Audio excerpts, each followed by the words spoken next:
So, like Minority Report, arresting people, removing their rights before they commit a crime. No, so not removing their rights before they commit a crime. It's going to be taking away their access to weapons that they can use to kill people, right? Or to commit before these they've killed anybody. Abuse.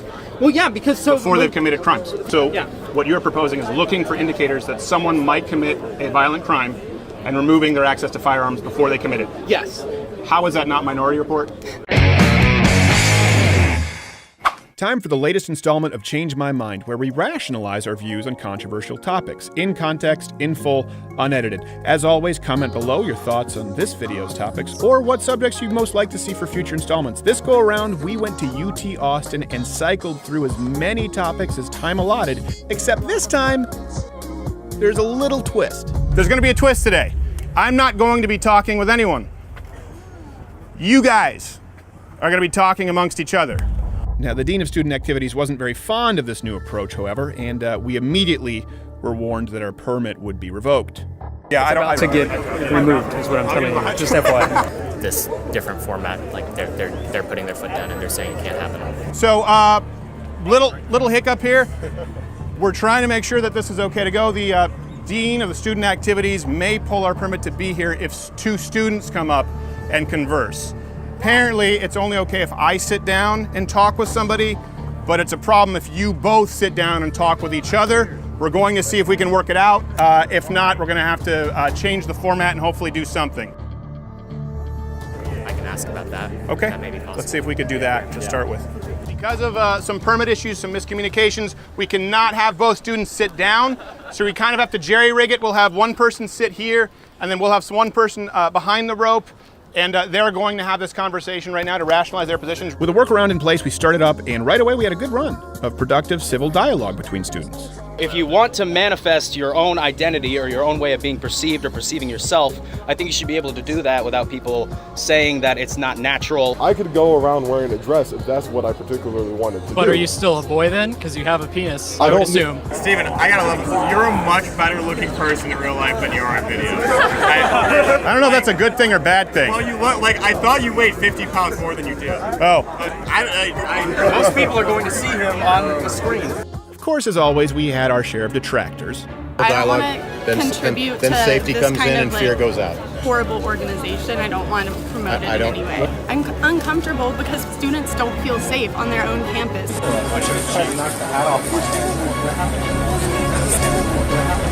It's been reclaimed. Change my mind. What? What? Wait, hold on. What did he say? Listen, okay. Hold on one second. Hold on one second. I didn't hear that either. Hold on, pause, listen, pause, listen, okay? It's very hard for us to get permits. Right now, we're trying to get two students to have a discussion that's civil from wildly differing viewpoints. I think that's happened thus far. Even though you disagree, it's been pretty respectful. The only person to shout out someone is a fucking idiot is you. Just do me a favor. Don't be an asshole your whole life, okay? Yeah, let's bring him up here. So we did. Yeah, definitely not going to change anybody's mind. I just wanted to talk on the mic, honestly. Oh, okay. So you just wanted to waste people's time? I mean, you waste a lot of people's time on YouTube, let's be real. Really? Yeah. I force people to watch me on YouTube? Nobody forces you, but a lot of people use your videos as evidence for why they're right when, like, it's literally just circular arguing the show. Yeah, I know what that feels like. Now I should go watch yours. All right, thanks, man. Now, I won't lie, this installment was harder for me as I had to bite my tongue all day. Like you asked, that how many genders there are, we don't need to define that. There can be an infinite number of genders. It's all about what you define. That doesn't mean I'm a unicorn, right? Obviously. Those people are called furries. They exist. Life is literally a concept.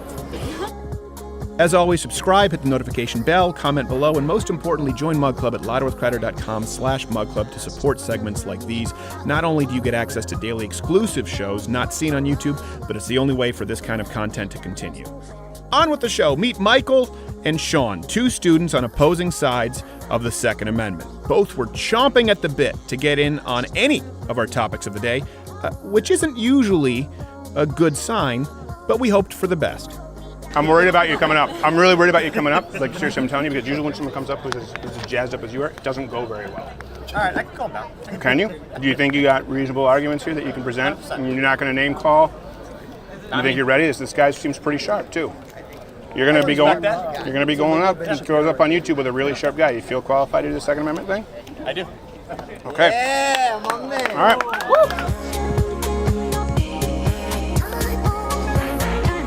Right now, this is going to be on the Second Amendment. I'm pro-gun. Changed my mind, and we will let them go ahead and do it. Okay. What's your name, sir? Michael. Michael, come here and have a seat, sir. All right. Your name, sir, is Sean. Sean. Nice to meet you, Sean. Michael. Okay. So, Michael, you're familiar with this segment, how it works. State your position in the affirmative and allow Sean to change your mind. So, Sean, I feel that the Second Amendment in the United States is critically important to both the security of the nation as well as the historical culture of the United States. And I feel that a lot of the measures taken or interest in restricting the Second Amendment further than it already is are generally unfounded. Sure. And I'd welcome you to change my mind. Cool. So let's first talk about like the culture that it has within America. So you're saying that like, oh, the Second Amendment's critical because it's been historically important, but we can both agree that the Second Amendment's been pulled back as history's moved on in order to like adjust with societal changes, right? So like the Second Amendment as it is today theoretically can change tomorrow depending on what we think is best for society. The Second Amendment as an amendment, amendments can be Yeah, sure. changed. So I just want to, we can agree. I don't think it should be, though. Okay, but it can be like rolled back, right? It could, but I shouldn't. Okay. You could take seatbelts out of cars, but you shouldn't. Sure. So I would argue adding restrictions is more akin to adding seatbelts into cars crashing into wildly places. But let's go ahead and talk about what restrictions we should add on. So would you agree that we should have more background checks, for example, a screen for mental illness? I think that a screen for mental illness would be rather well. I will tell you that there already is a federal background check required to buy a Sure, home but weapon. it's not screening mental illness, correct? It's not looking at your medical history, for example. My understanding is it is. Could you fill in on that? No, I mean, it's not. I'll just say that like the part of the platform currently that the DNC is running on is adding on more background checks, screening for different mental illnesses. I would say actually it does. Okay, in what way does it? I wasn't crazy. Have you? Okay. Well, I won't. I'll talk doesn't look afterwards, into your but it medical does. history. I only think this is important just because he asked and you just said it's true, but it's what you said. I mean, is, it doesn't look into people's medical history, past medical history, correct? Sure, not something as extensive as looking into someone's private medical That's what history. I'm advocating is looking into past medical history. That's what the current platform is looking at history of mental illness and screening for that. Would you agree that's reasonable?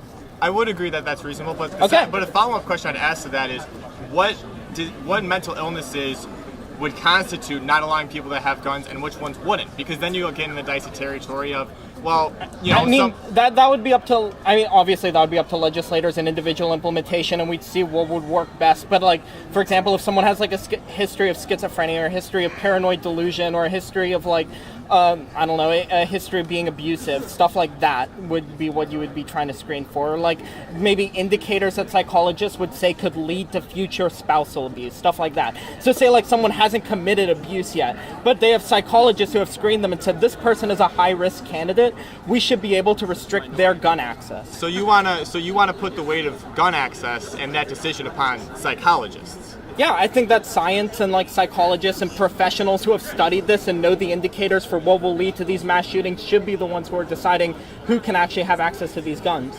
And I mean, you can make it as bipartisan as you want. You can have conservative psychologists and liberal psychologists on a panel. But I think that psychologists being part of that process is critical because we need to do something unless these gun deaths are going to continue within the United States. I think a quick look at the polling of college professors and colleges in general would show that conservative I didn't say college professors. I just said professional psychologists. Well, yeah, but college professors become unless you're saying none exist or you're somehow advocating that the field of psychology is partisan, then I don't think you have a point. Is the field of psychology partisan? Yes, the field of psychology is based on what?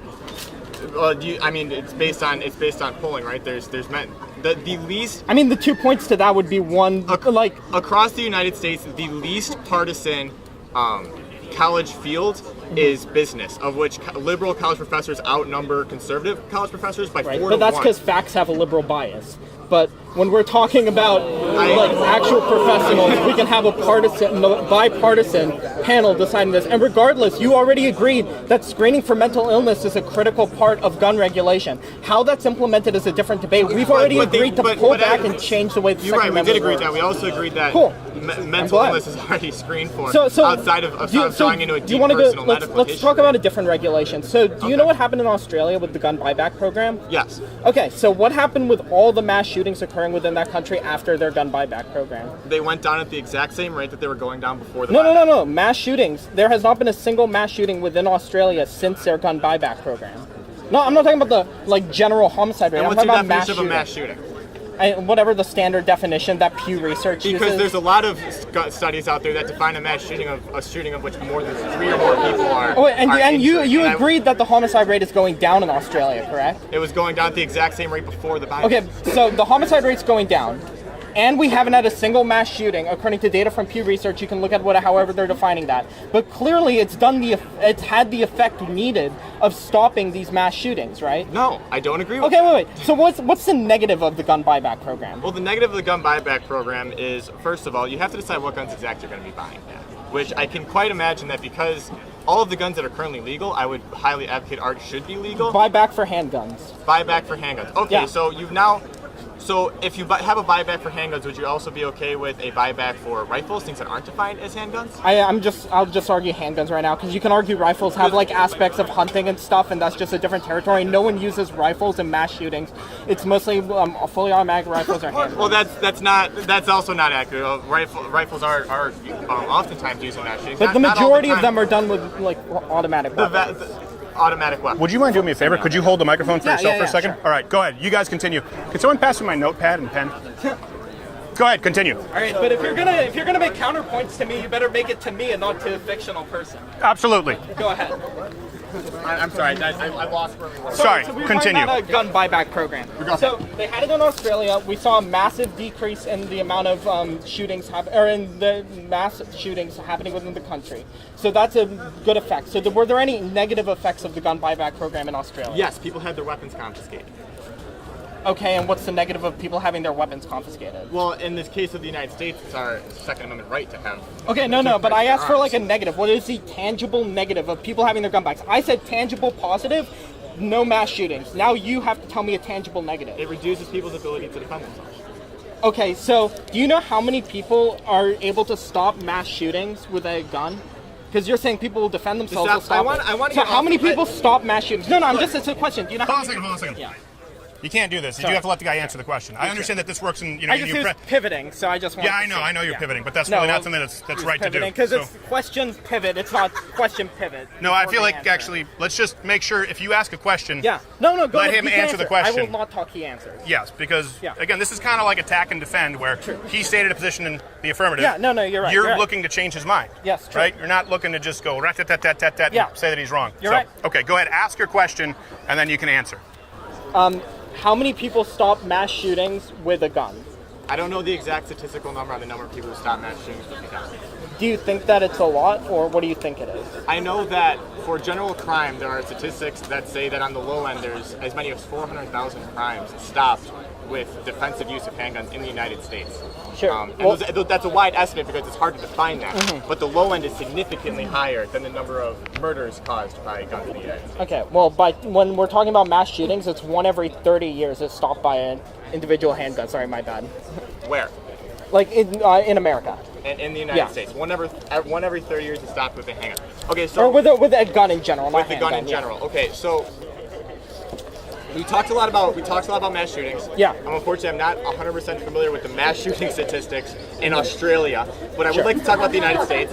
And I just bring that up as an example of where they implemented the program and it worked, right? Okay, so I would like to talk about first of all, let's get back to the United States. Sure. And let's get back to murders, because the truth is that mass shootings actually constitute a very, very, very, very small portion of the number of gun murders in the United States. True, yeah. So the problem I have with the gun buyback program is that it's not actually a buyback, because the government uses their money to buy your guns back. Yeah. Where did the government get that money? From taxpayers. So I paid the government to buy my gun back from them. Yeah, in essence. Which means they're not buying my gun back, they're just taking my gun back. I'm not arguing this from an economic point of view. I'm arguing it for a benefit to society, as in murder rates for mass shootings point of view, right? And sure, you can argue that I guess the wealthy people or the top 1% are going to pay a larger portion of the gun buyback, but I mean I'm fine with that if you are. I mean, no, I wouldn't be fine with that. But if you want to stay away from Okay. economics, I'm fine with that. So, you talk about mass shootings. Can we talk a little bit about just gun violence and sure. gun murders? Because again, mass shootings are, if you want to save lives, mass shootings are a very small portion. Yeah. So, do you know how many murders there are in the United States committed with guns? No, I just know that the number's been going down consistently. It's from 10 to 20,000. Okay. All right, the number of deaths from guns is about 40, but about half of that is suicides. So I think we could put suicides aside. Yeah, well, we can actually talk about suicides later if you want. Yeah. Okay. You're kind of drifting it, so it's okay. We put suicides aside. There's about 20,000 gun deaths in the United States. Yeah. The vast majority of those are committed with handguns.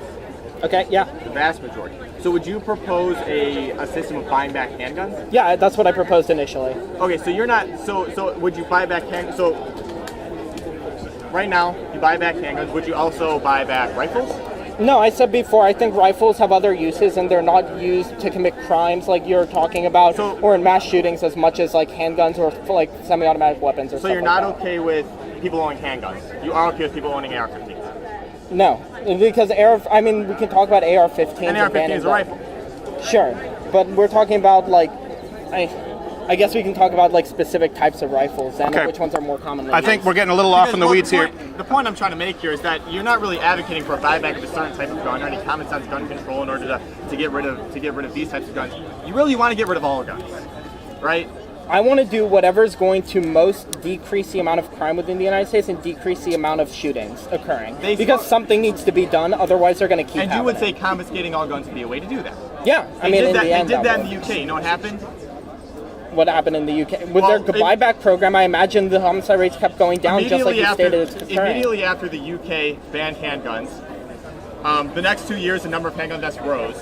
And now since then the number of stabbings and knife deaths has just risen. Okay, but how many people are killed within one stabbing versus one shooting, right? So when you're talking about like say like if stabbings is increasing or like the number of people being hit by a truck is increasing, those are much like less occurring things and then shootings, and those are also you much can kill a lot of less- people with a truck, dude. Yeah. But that Okay, happens once I think in a we're getting a while. little bit off the beam here. Let's go back, final kind of closing statements. I think what's really important here is the nature of something, right? The essence of something when we're talking about the Second Amendment. So you've talked about kind of, okay, handguns and then maybe rifles and then maybe these sort of background checks, which maybe I support, maybe I don't. The essence of the Second Amendment is what do you two both fundamentally disagree? I'm seeing that you both fundamentally disagree on the precept of the Second Amendment. If that's the case, then a lot of this is just mental gymnastics and pointless. So, closing statements, your view on the Second Amendment and why you are pro-Second Amendment. The reason why I'm pro-Second Amendment is because I don't believe it's the government's duty to protect us from each other, right? I believe that when you take... There's an idea, right? In your line of going off the door, you go to your family, go to social institutions, whether that's your church, whether that's your community, whatever it is, local, state, federal government. The federal government should have very little to do with anything. And I'm not comfortable with leaving the protection of all of us to the federal government. I don't think that they have the wisdom, I don't think that they have the mental wherewithal to decide that sort of thing. Okay. Good. Wrap it up. Okay, Sean? Yeah, and so I would take almost the exact opposite point, is that one of the primary goals of government is to defend ourselves. That's like is to protect the American citizens, is to protect us from each other, is to make, but it's to protect the American citizens from foreign and domestic enemies, and it's to keep us safe. And that is one of the primary goals of the U.S. government. And so I think that anything that we can show that can tangibly decrease the amount of violence and tangibly save lives should be implemented, because that's what the founding fathers wanted, is a constitution that changes with the times and adapts to what is best for the people of this country. Okay, great. Thank you guys very much. Appreciate it. Thank you. Can I sit down with you for a second? And then you want to stick around and talk? I know you were... All right, I'll sit down with him for a second. Okay. Mike, right? Yeah. Mike. All right, how did you feel that conversation went? I felt I wasn't as familiar with the exact effects of the buyback as specific to mass shootings as I wish I could have been. Right. So would you say that he was he did pretty well? He did do very well, yeah. Okay. Did this surprise you? No, I knew I was going up against somebody who knew what they were doing. Okay. Now the reason I ask you, and I don't want you at all to feel like I'm throwing you under the bus at all, but the reason I asked you beforehand, because you were going, me, you really, really wanted to come in. In my experience, the people typically who are most eager to step in and debate are probably the people who should pump the brakes a little bit and wait. Let me tell you something. Before I sit down every single time here, I almost have to go change my pants. Sometimes I go to the bathroom to throw up because I get so nervous because I feel as though I might be ill-prepared. Or I feel as though I may not be able to present the most logical argument, or I feel as though there may be something that I'm not anticipating, right? And that I wasn't anticipating that. Yeah, I think it didn't seem like you were nervous coming in at all. You were really chomping at the bit to come in. I was nervous, I think, a few hours ago, but as I kind of settled in and got rid of that. And in my experience, people who really just want to get in and mix it up don't tend to be the most prepared. I think you both had some valuable arguments. I think that you probably could have presented some more valuable arguments if there was a little bit more of a healthy fear and healthy respect for someone on the other side of you. And I say this as someone who would largely agree with your view on the Second Amendment. But maybe going forward, do you think going forward you might take a different tact? Absolutely. And maybe also I think what we saw a lot of here was there wasn't a lot of dead airspace in the sense that you just kept going, and no one was really listening to each other. You know what I mean? You were both kind of going rat-tat-tat-tat, and a lot of points were missed. But, man, I do appreciate the ball that it takes to sit here out in the hot sun all day doing this. Thank you, Mike. Thank you, brother. I appreciate it. And I think... Oh, are you jumping on the thing? Sorry. The cords? All right. Thank you, Mike. Thank you. Sean, why don't you come up here? Because I know you've been chomping at the bit.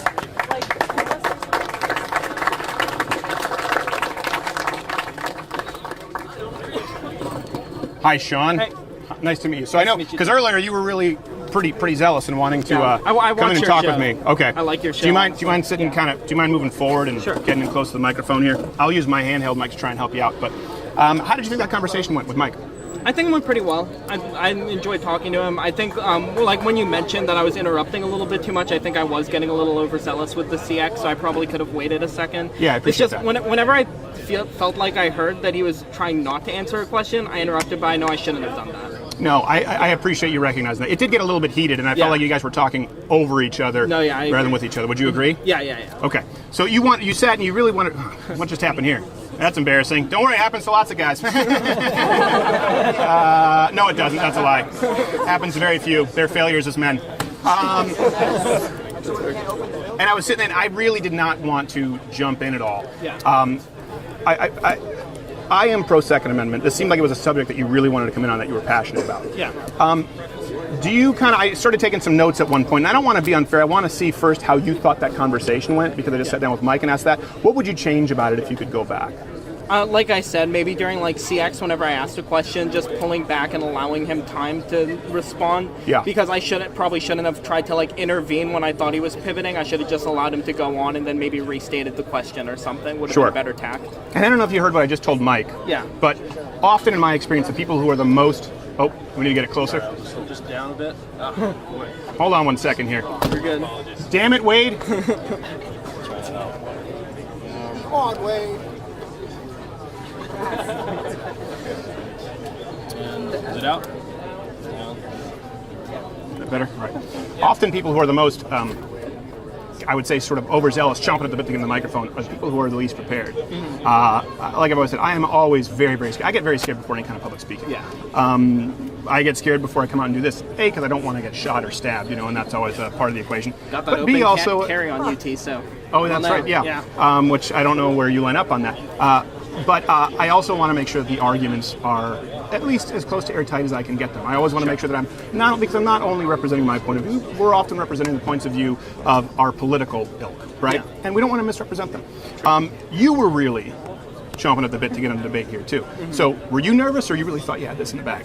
I mean, sure, you're always nervous of whether or not you know enough, or whether they'll bring up something that you haven't heard of before. And it's kind of just I mean, you have to just kind of get past that in order to public speak, like you were saying, be able to compose yourself and just put yourself forward. So I agree with that, yeah. Do you speak publicly a lot? Do you argue with people a lot? I did debate throughout high school. I'm currently pre-med, so I don't do a lot of that anymore, mostly just science stuff. Okay. Organic chemistry, which is a lot less fun than getting to debate people. But you seem pretty experienced in it. You seem pretty confident in doing it. Sure, yeah, I enjoy it. Okay. And would you say that you've done that quite a bit?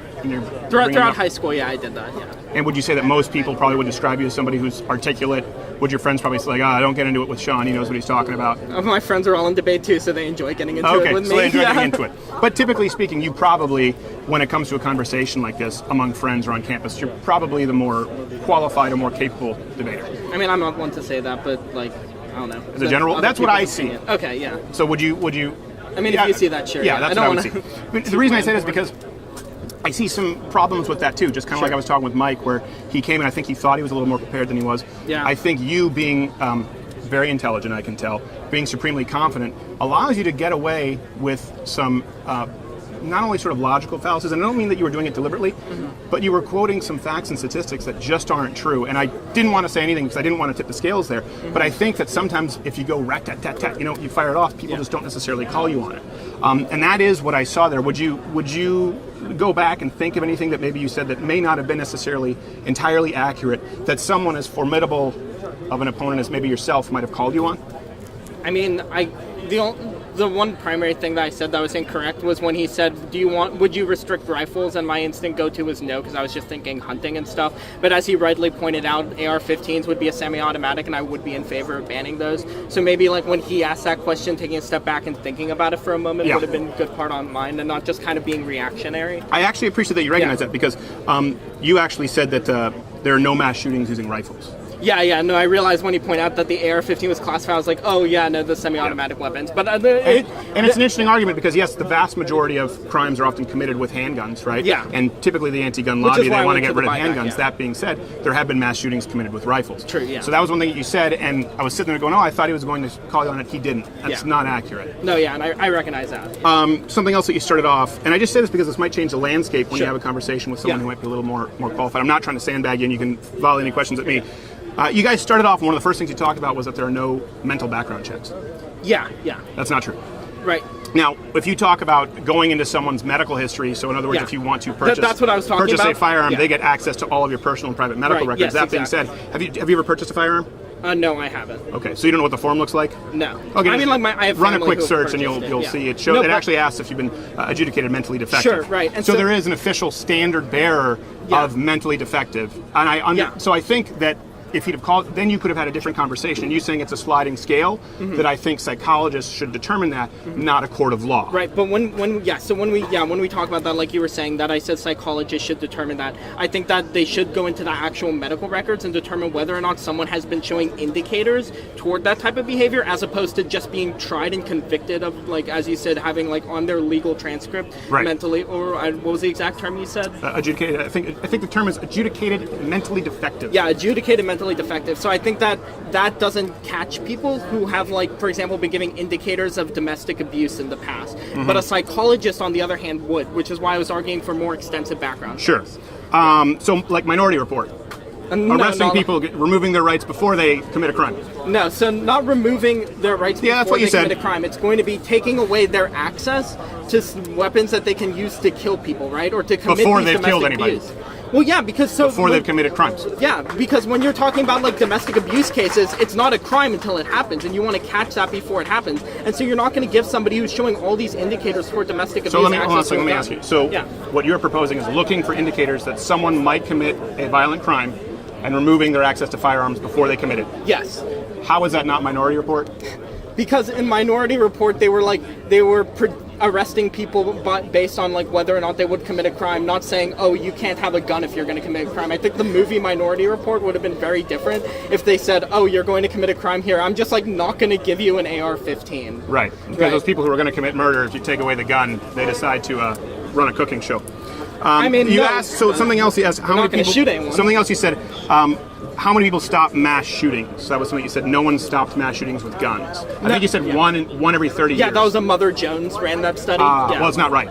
Okay, well, what is right? Okay, so a couple of things here. And I just say this because, again, these are things where if you're talking with someone who knows what they're talking about, they're going to call you on it, right? Well, I mean, if you can argue with the Mother Jones study that crunched the numbers within the United States, but I'm just citing I can tell you very clearly why it's wrong. But first off, how many people stop? Because this isn't really a change my mind at this point. This was just, I just heard so many things that were factually inaccurate. I thought at the very least in the beginning, we did have a little bit of good change my mind where he agreed that, like, looking at people with mental health more carefully was good. And then I think I got him to move a little on that issue. A little bit, but it was predicated on the idea that there isn't already necessarily a mental background check. Right, but and I think that's one of those things that I think you're smart enough And I don't think you know that there's already a question on your background check. Like you said, you didn't know, right, that it asked if you've been adjudicated mentally defective. No, I didn't know that. So I you just threw it knew out that, saying there's no mental background check, and because you are intelligent, and because you come across very authoritative, he kind of accepted it wholesale. Can we admit that was kind of an advantage there, even if it wasn't accurate? I was just familiar with what the proposal was. I wasn't familiar with, I guess, the current status but it Sure. was legal, but the proposal still stands that it should be further. You don't think this is disrespectful, do you? No. Okay, I want to make sure. Yeah, So, I think you're very respectful. Okay, well, thank you. Before you ask how many people stop mass shootings, he did have that number. You know, it's hard to know exactly how many mass shootings are stopped, right? Yeah. Because we have an estimate, even if you look at the estimate according, I think, to the FBI and CDC, between 500,000 to 3 million defensive uses of firearms each year. Yeah. And it's very hard to measure because more often than not, the firearm is simply brandished and it stops a violent crime. Yeah. Right? So we don't know how many of those crimes stopped would be qualified as mass shootings. And this is moving. And I believe mass shooting is 3 or more, or it's 4 or more, depending on the country. Yeah, I think that's what P says. So, in other words, out of the 500 to 3 million, we don't know how many mass shootings would be stopped. But you did say that 1 in 30 years. That comes from Mother Jones, right? Yeah. Are you familiar with Sutherland Springs? No. Okay. That happened right here in Texas, not far from here, just in San Antonio. Yeah, familiar with I'm that? probably familiar with it. Yeah, just not by the name. Where the guy was shooting up a church, got in his car, and the man stopped him with an AR-15. He was an NRA certified instructor. Sure, and that's one of the examples. That's happened, like and there. 30. Okay, but there are far more than that. You can point to other examples of church shootings being stopped. You can point to other examples. I mean, I pointed to one, right? So we have. I pointed to one in Sutherland Springs. There was also a just church shooting, I believe, in Georgia recently.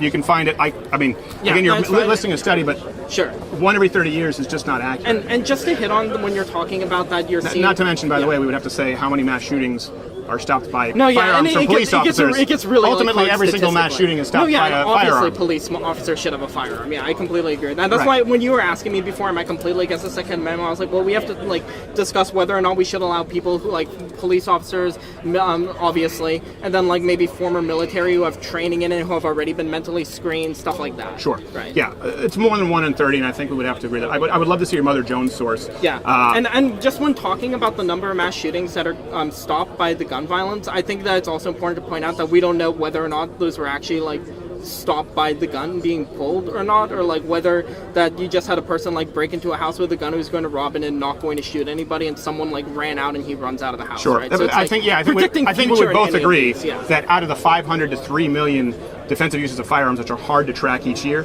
probably more likely that there's significantly more than 1 in 30 mass shootings. I'm just saying, per if we had a decade. caveat to my statement, I caveat to all of them that it's hard to. Right, but I'm saying that would be the caveat. That if we're saying 500,000 to 3 million defensive uses of firearms each year, they typically say around 2 million is probably the most accurate number. Sure. Let's call it low and let's call it 1.5 and split it down the middle. If we're going to say 1.5 million defensive uses of firearm, probably much more likely that even more than 1 in 30 mass shootings are stopped each decade. Right, and I would, if I was taking this position on legislation, I would say that the police were the ones who should have stopped this, not the individual in the house. Sure. Because you shouldn't, I don't think, act as an executioner within. Well, there were no police there, and the man stopped it. He was on his way to go shoot other people in Sutherland Springs, for example. That guy was Stephen Williford, a hero.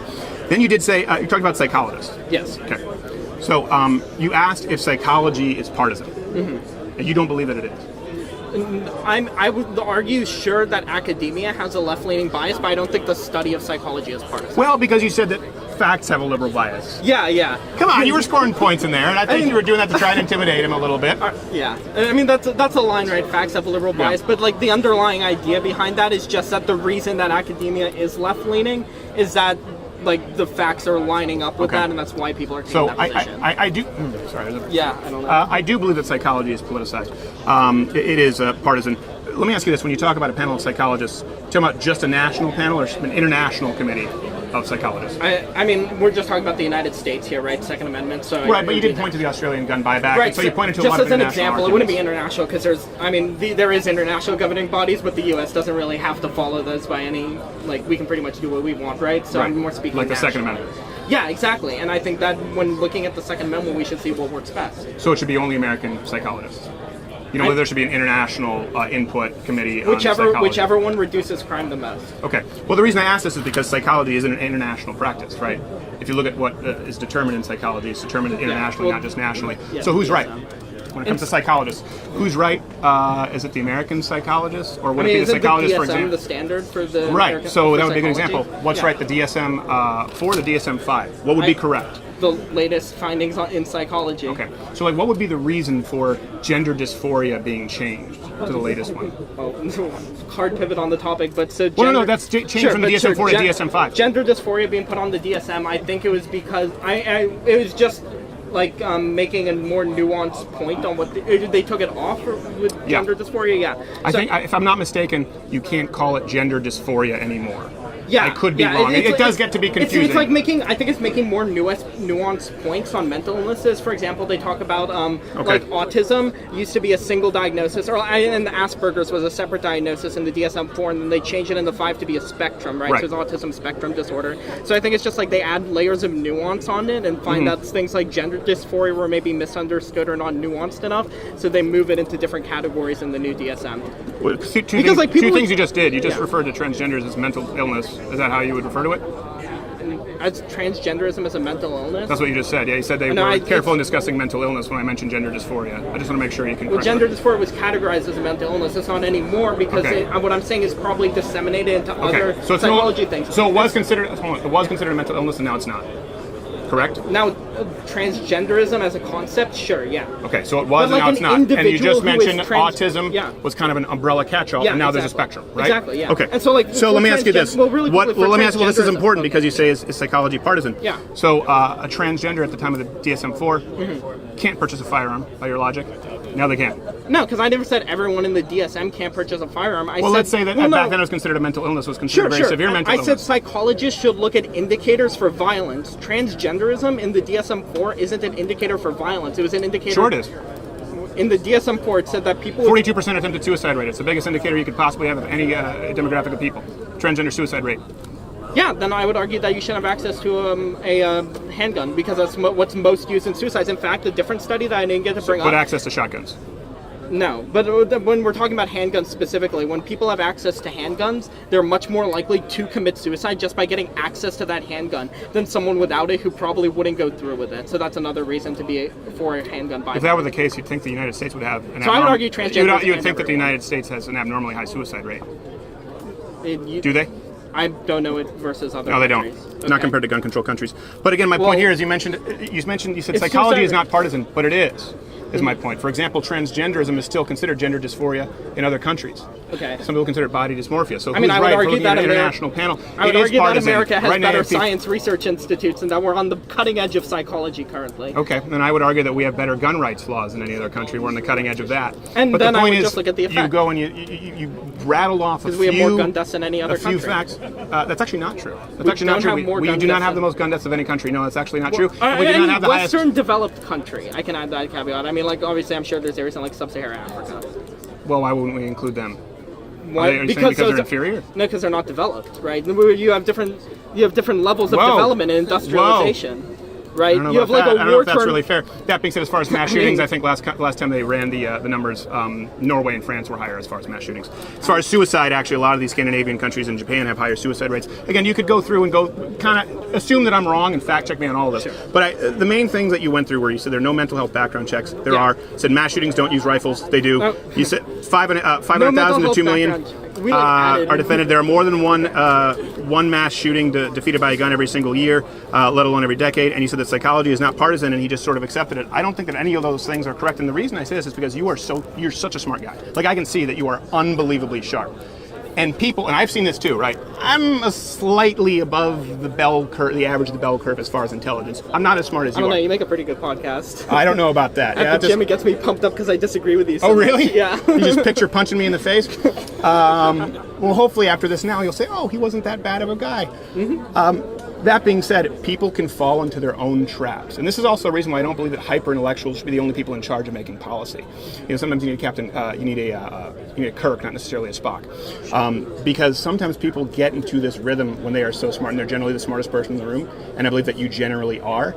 People don't call you on some things that are simply factually inaccurate. Mm-hmm. Now, I think you made a lot of compelling arguments, but I think if you remove the factual inaccuracies to some of your arguments, they start to fall apart.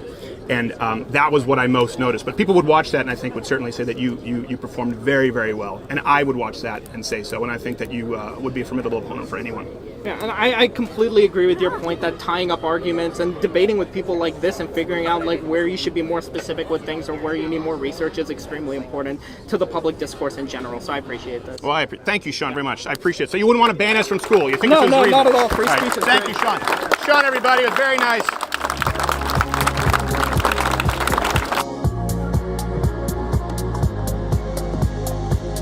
So I hope that you guys understand this is not designed to stoke violent protests. This is not designed to be a gotcha. It's not designed to take people out of context or to just create some kind of a compilation video. What you guys did today, by and large, it was mostly productive, civil. I think everyone gleaned something from these conversations. That's what we're seeking to do, and I really appreciate that you guys stepped up to the task. Even though I know some of you were disappointed that it was you guys having the conversations and not me. I really do appreciate it, and we hope to be back soon, guys. Thank you so much.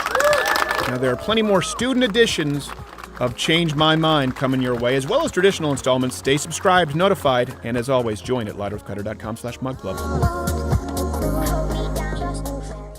Hey there, here I am drinking from my mug in a button down. How often do you see this? Never. So do me a favor and yourself, click one of these videos playing one of these boxes here, or subscribe, hit the notification bell also, because subscriptions don't really mean a whole lot. If you really want to support the show, join my club. If you don't, then there's no helping you.